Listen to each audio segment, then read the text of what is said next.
Orotic acid vitamin B12 और folic acid से मिलकर बनने वाली दवाई का इस्तेमाल किन बीमारियों के इलाज के लिए किया जाता है, आइए आज की इस वीडियो में जानते हैं।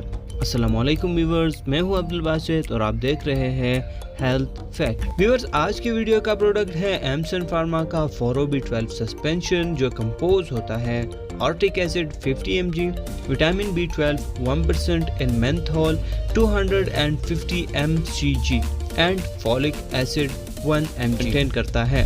यूजेस की अगर बात करते हैं तो फोरो-B12 का इस्तेमाल काफ़ी ज़्यादा है और काफ़ी ज़्यादा बीमारियों के इलाज के लिए इस सिरप का इस्तेमाल किया जाता है। सबसे पहली बीमारी है विटामिन B12 डिफिशिएंसी। फोरो-B12 का इस्तेमाल बच्चों और बड़ों दोनों में विटामिन B12 की कमी को दूर करने के लिए इस्तेमाल किया जाता है। विटामिन B12 की कमी से जिस्म कमज़ोर होता है, चलने में मुश्किलात का सामना होता है, बहुत ज़्यादा सुस्ती होती है और चिड़चिड़ापन भी रहता है, जिसके इलाज के लिए आप फोरो-B12 का इस्तेमाल कर सकते हैं। नंबर 2 है एनीमिया। फोरो सिरप का इस्तेमाल रेड ब्लड सेल्स और हेमोग्लोबिन की कमी को पूरा करने के लिए फेरोसॉफ्ट सिरप के साथ इस्तेमाल करना चाहिए। फेरोसॉफ्ट सिरप पे मैं पहले से वीडियो बना चुका हूँ, जिसका लिंक आपको डिस्क्रिप्शन में मिल जाएगा। वो वीडियो भी ज़रूर देख लेना ताकि आप इसको अच्छी तरह से समझ सको।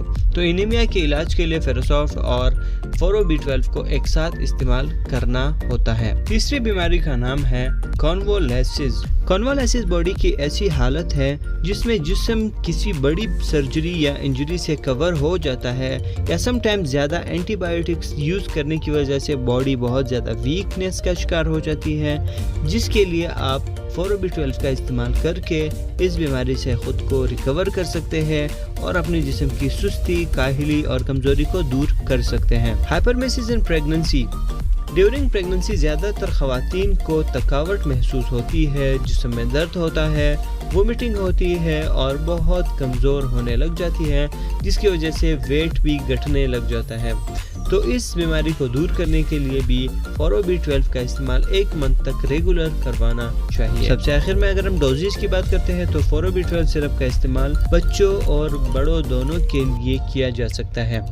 1 से लेकर 10 साल की उम्र तक के बच्चों को 1 टीस्पून यानी सिर्फ 5 ml दिन में 1 बार इस्तेमाल करवाना होता है, जबकि बड़ों के लिए यानी एडल्ट्स के लिए वो 10 ml यानी सुबह 1 चम्मच और 1 चम्मच रात को खाने के बाद इस्तेमाल करवाना होता है। इसका ड्यूरेशन ऑलमोस्ट 1 महीना से 1.5 महीने तक होता है, यानी रेगुलरली आप इसको 1 से 1.5 महीने तक इस्तेमाल करवा सकते हैं।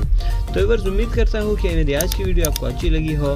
फिर मिलूंगा आपके साथ एक नई इंटरेस्टिंग और इन्फॉर्मेटिव वीडियो के साथ। इसके अलावा अगर आप मुझसे किसी भी मेडिसिन के मुतालिक जानना चाहते हैं तो मेरा इंस्टाग्राम का लिंक मैंने डिस्क्रिप्शन में दिया हुआ है। आप मुझे इंस्टाग्राम के थ्रू मैसेज कर सकते हैं कभी भी, किसी भी वक्त, किसी भी प्रोडक्ट के बारे में।